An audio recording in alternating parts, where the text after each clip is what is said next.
Okay, respect, lovely people. Thank you for coming back to the channel. I appreciate you. Macron's fear is being revealed. Pan-Africanism is winning, lovely people. Something is changing in Africa. The old powers are getting nervous. The president of France, Emmanuel Macron, just admitted something huge, family. First of all, let's watch this video here. Pay attention. I use the caption so you understand that he's the one speaking. Listen to that. Le monde a changé, je l'évoquais, et notre pays est souvent attaqué. Et il est attaqué dans les opinions publiques, par les réseaux sociaux et des manipulations. Le continent africain est le meilleur laboratoire. Alors, par tout ce que je viens de dire, je veux qu'on sape en quelque sorte les sous-jacents. C'est parce qu'on aura une vraie politique partenariale qui passe par la culture, le sport, qui valorise nos diasporas, qu'on enlèvera, si je puis dire, les sous-jacents du narratif russe, chinois ou turc qui vient leur expliquer que la France est un pays qui fait de la néocolonisation et qui installe son armée sur leur sol. C'est ça ce qui se passe. Donc il faut casser en quelque sorte déjà parfois les éléments qu'on leur laisserait à utiliser. Mais on doit être beaucoup plus agressif, mobilisé sur ce sujet. Now that's Emmanuel Macron, the president of France. Emmanuel Macron said France is being attacked, not by bombs, but by public opinion, by social media, and most importantly, by Africans waking up. His word, you can clearly see that it reveals deeper fear that the truth is finally breaking through. Let's break things down, lovely people. Emmanuel Macron just admitted that African continent is where the global battle for influence is being fought today. Not only that, but he also revealed fear of an African that is finally standing up. Fear of Pan-Africanism, lovely people. Let's go through the point one after the other. The first point, Emmanuel Macron said, the African continent is the best laboratory for manipulation. Think about that, lovely people. Think about that. He's not talking about truth. He's not talking about justice. He's talking about control. In his eyes, Africans are being manipulated by Russia, China, and Turkey. But here's the truth, lovely people. Africans are not being manipulated. Somebody should educate Macron for me.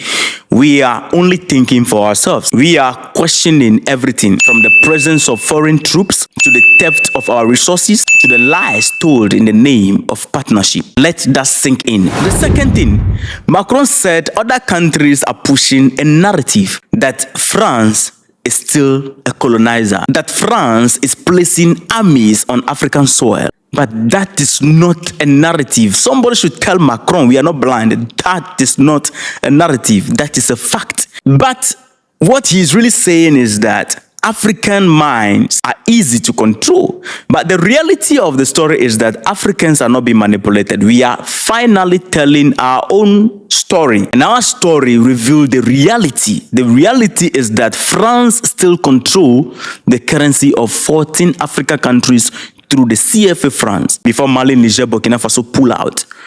French companies still dominate mines, oil field, and telecom sectors in Africa. And in places like Mali, Niger, Burkina Faso, French troops were present for years, yet security only got worsened. Emmanuel Macron is now mentioning that countries like Russia, China, and Turkey are spreading lies about France. They accuse France of neocolonialism and military occupation. But this is simple analysis that can reveal the truth. Ask any young African from Mali or Chad, or let's say Congo.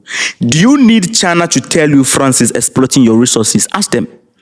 Do you need Russia to tell you that French troops never protected our people? They only protected French interest. Let somebody educate Macron to understand that the truth doesn't come from the West or from the East. The truth comes from the people. Africans don't need Russia or China to tell us what we are living. We are living it, we are seeing it, and we are just simply tired of it. Emmanuel Macron raised the third point, which is fear. Emmanuel Macron said we must be more aggressive. Woo! On doit être beaucoup plus agressif.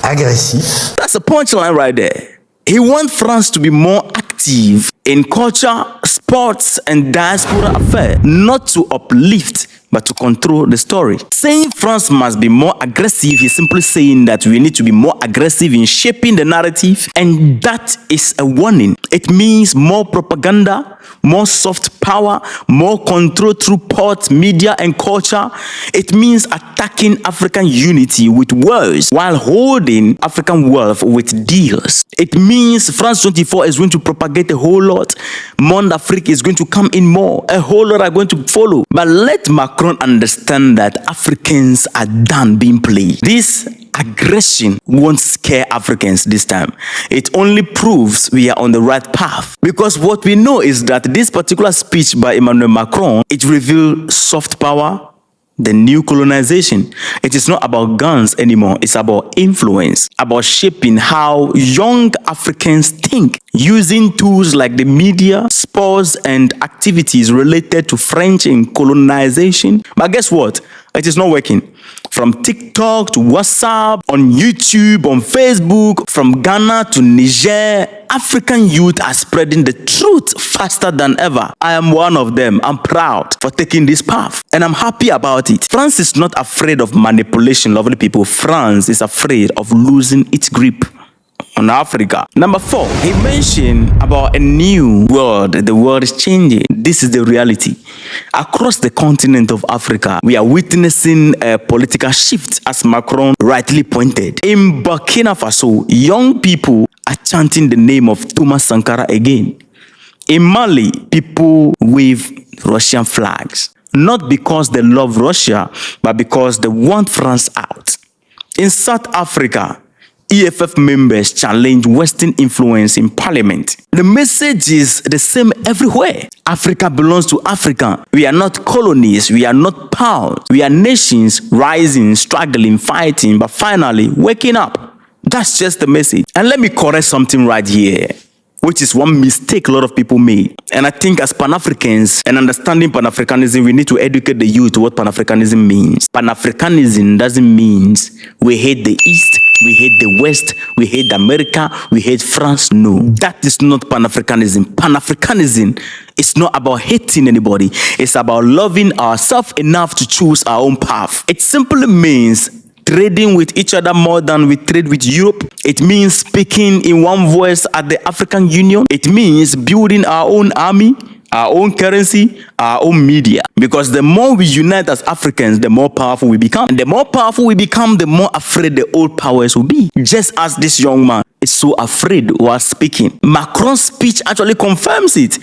Macron tried to sound strong, but what he really did was to confirm our strength as Africans. He confirmed that Africa is no longer silent. He confirmed that the old lies don't work anymore. That from social media, youth activism, and Pan-African thinking, we are breaking through the walls of propaganda. So let this be clear.